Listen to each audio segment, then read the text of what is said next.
Sir నమస్కారం sir. నమస్తే అండి. సార్ సంపాదించుకోవడానికి 100 మార్గాలు లేకుంటే బతకడానికి 100 మార్గాలని పెద్దలు చెప్తూ ఉంటారు సార్.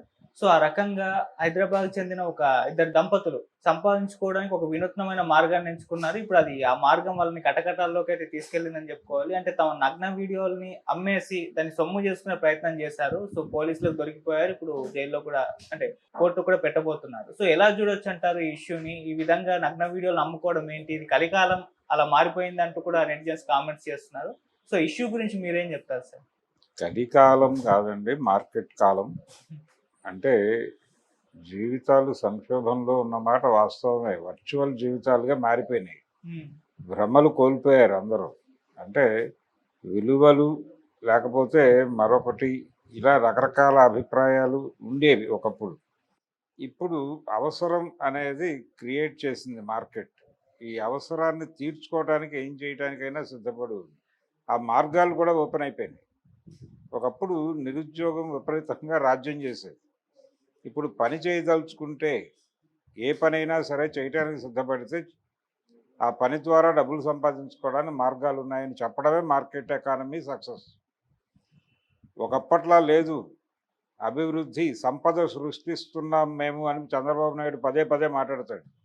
ఇదే సంపద సృష్టించే మార్గం అంటే మీ అవసరాన్ని క్రియేట్ చేసి ఆ అవసరాన్ని తీర్చుకోవటానికి అవకాశాలు కూడా చూపించి తద్వారా ఇక్కడ డబ్బులు జనరేట్ అవుతాయి. ఈ డబ్బులు ఇంకెక్కడో ఖర్చు అవుతాయి. అక్కడ ఖర్చు పెట్టడం కోసం ఇక్కడ సంపాదించడం అనే కార్యక్రమం మొదలవుతుంది. ఈ లింక్ని ఏర్పాటు చేయటం ద్వారా తనను తాను బతికించుకుంటూ ముందుకెళ్తుంది మార్కెట్ వ్యవస్థ. ఈ మార్కెట్ మాయాజాలంలోకి మనిషిని తీసుకెళ్ళి మనిషిని కూడా సరుకుగా మార్చేస్తుంది. ప్రతి మనిషికి ఒక ధర ఉంటుంది. ఆ ధర ప్రకారం వాడు అమ్ముడుపోతూ ఉంటాడు, కొనుగోలుకి గురవుతూ ఉంటాడు. ఏదైనా జరుగుతుంది. అభిప్రాయాలు కొంటారు. అభిప్రాయాలు కొనటము, అభిప్రాయాలని ఇంప్లాంట్ చేయటము, ఇలాంటివి కూడా మనం చూస్తూనే ఉన్నాం.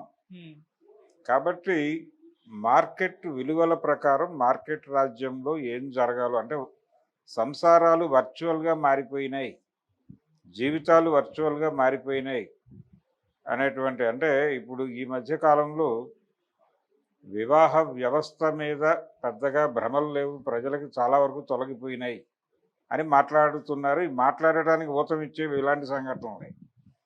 అలాగే పెద్దగా ఇబ్బంది పడటం లేదు ఎవరు గతంలో లాగా. అంటే ఎవరైనా ఇబ్బంది పెడుతుంటే, తమ నడవడికకి ఇబ్బంది పెడుతుంటే వాళ్ళని అడ్డు తొలగించుకోవడానికి ఏమాత్రం మొహమాట పడటం లేదు. ఈ వార్త వచ్చినటువంటి పేపర్లోనే ఇంకొక వార్త ఉంది కింద. అది రాయలసీమలో జరిగిన ఇన్సిడెంట్. భర్తని అడ్డు తొలగించుకోవడానికి అతను ఏదో హోటల్ బిజినెస్ చేస్తాడు భర్త. ఆ హోటల్ మూసేసి వెనక్కి వచ్చేటప్పుడు ఆయన బయలుదేరాడు. అంటే నేను హోటల్ నుంచి బయలుదేరుతున్నాను, క్లోజ్ చేశాను. తాను తన భార్యకి కమ్యూనికేషన్ ఇచ్చాడు. ఆవిడ వేరే అతనికి ఫోన్ చేసి ఆయన బయలుదేరారు, మీరు దారిలోనే ముగించేస్తే మంచిది అని చెప్పారు. అలా ఒక మర్డర్ జరిగిందని ఒక వార్త అదే పేపర్లో అదే వార్త కింద ఉంది. అంటే ఇలాంటి సంఘటనలు అనేకం చూస్తున్నాం. నిన్న మొన్న తల్లిని చంపేసిన కూతురు 10th క్లాసు అని మాట్లాడుకున్నాం. ఇవన్నీ మాట్లాడుకోవడానికి సెంటిమెంట్ బాగానే ఉంటుంది, 10th క్లాస్ కూతురు తల్లిని చంపేసింది అని. కానీ వీళ్ళు ఇలా మారిపోవటానికి రీజన్ ఉంది. ఇది కేవలం వాళ్ళ తప్పులు, వాళ్ళ నేరాలు కాదు. వీటిని నేరాలుగా చూడాలా వద్దా అనేది కూడా ఒక ప్రశ్న సమాజం ముందు ఉంది.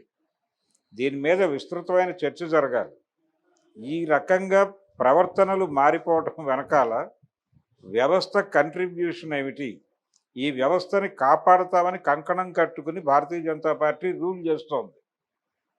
ఈ వ్యవస్థనే కాపాడుతాం, ఈ వ్యవస్థని కాపాడటానికి ఏం చేయడానికైనా సిద్ధమని నిన్న ఫిక్కీ సమావేశంలో చంద్రబాబు నాయుడు గారు తొడలు కొట్టాడు. ఈ వ్యవస్థని కాపాడటమే మా పరమావధి అని చెప్పేసి ఈ మధ్య పదే పదే రేవంత్ రెడ్డి గారు చెప్పుకున్నాడు. రేవంత్ రెడ్డి కంటే మేము ఎఫెక్టివ్గా ఈ వ్యవస్థను కాపాడుతామని కేటీఆర్ గారు మాట్లాడారు. కాబట్టి రాజకీయ నాయకులందరికీ ఇది బాగుంది. అంటే వాళ్ళ లెవెల్లో వాళ్ళకి ఇటువంటి అవసరాలు, వాళ్ళ అవసరాలు తీర్చుకోవడానికి వాళ్ళు ఒక ప్లెయిన్లో ఒక బిజినెస్లో ఉన్నారు. కాబట్టి వాళ్ళు విలువల గురించి మాట్లాడతారు. కానీ ఒక లేమ్యాన్ అంటే వాళ్ళిద్దరూ ఇప్పుడు ఎవరైతే క్రైమ్ చేశారని చెప్తున్నారో వాళ్ళిద్దరికీ ఉన్నటువంటి అవసరాలు తీర్చుకోవడానికి కావలసిన డబ్బు సంపాదించుకోవడానికి ఈ మార్గం మార్కెటే అరేంజ్ చేసింది. ఈ అరేంజ్ చేసినటువంటి మార్గంలో డబ్బులు సంపాదించుకుందామా వద్దా అనేది దగ్గర కాంట్ బట్ సిచ్యువేషన్ క్రియేట్ అయినప్పుడు అనివార్యంగా ఆ మార్గంలోకి వెళ్ళిపోదాం, ఏమవుతుందిలే, ఆల్రెడీ అక్కడ ఒక మార్కెట్ క్రియేట్ అయి ఉంది కదా అని ఎంటర్ అయ్యారు వీడు. దీన్ని క్రైమ్ అంటే అసలు దీన్ని అలో చేసినటువంటి ఈ రకమైన ఏర్పాట్లు చేసినటువంటి ఇది కేవలం ఇక్కడ వరకే కాదు. మీరు ఆన్లైన్లోకి వెళ్తే ఆ మధ్య నరేంద్ర మోడీ గారి అధికారంలోకి వచ్చాక అసలు మీకు ఈ పార్న్ సైట్స్ ఏవి కూడా ఇండియాలో ఓపెన్ కావని చెప్పాడు ఆయన. కానీ ఆయన చెప్పిన కాలంలో అప్పటి పేర్లతో అప్పటి లింకులు ఓపెన్ కావడం లేదు, కానీ వేరే లింకులతో ఆ కంటెంట్ సమాజంలో నడుస్తోంది. ఇది కాకుండా ఇది క్రైమ్ అంటున్నారు నిజానికి. ఇంతకంటే దారుణాలు, ఇంకా దారుణాలు చూసాం మనం. ఇంకా దారుణాలు అంటే ఒక దుబాయ్ కాదు, మలేషియాకి ఒక వైఫ్ ఏదో తన ఉపాధి, తన ఉద్యోగం పని మీద మలేషియా వెళ్ళింది ఆవిడ. వెళ్ళి మలేషియా నుంచి ఇండియాలో ఉన్నటువంటి గోదావరి జిల్లాల్లో ఉన్నటువంటి తన భర్తతో ఆవిడ ఒక న్యూట్ కాల్ మాట్లాడింది అక్కడి నుంచి. నిజానికి నువ్వు కూడా వచ్చేస్తే బాగుంటుంది కదా ఇక్కడికి అన్నట్టుగా ఆవిడేదో మాట్లాడుతూ అందులో భాగంగా నడిచింది అది. వాళ్ళిద్దరూ ఇది ప్రపంచానికి తెలియదు అనే భ్రమలో ఉన్నారు ఇద్దరు. పర్సనల్గా మాట్లాడుకుంటున్నాం అనే భ్రమలో మాట్లాడుకున్నటువంటి ఆ వీడియో ఇంకెవరో హ్యాక్ చేశారు. ఆ హ్యాక్ చేసిన వీడియో పార్న్ సైట్స్లోకి వెళ్ళిపోయి వాళ్ళ బంధువుల్లో ఎవరో చూసి దాన్ని వీళ్ళిద్దరికీ నైతికత లేదని మాట్లాడేస్తే ఏమనుకోవాలండి.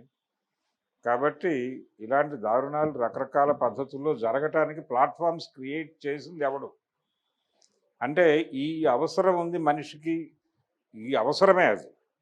ఈ అవసరాన్ని, ఈ ధోరణిని తీర్చుకోవటానికి ఒక ప్లాట్ఫామ్ క్రియేట్ చేయడం ద్వారా అక్కడ వ్యాపారం జరుగుతుంది. అక్కడ వ్యాపారాన్ని గుర్తించి ఈ విండోస్ ఓపెన్ చేశారు. ఆ ఓపెన్ చేసిన విండోస్ని మూసేసేటువంటి దమ్ము ఎవరికైనా ఉందా? ఆ దమ్ము లేకుండా ఇది తప్పు అని చెప్పడం తప్పు. అందుకని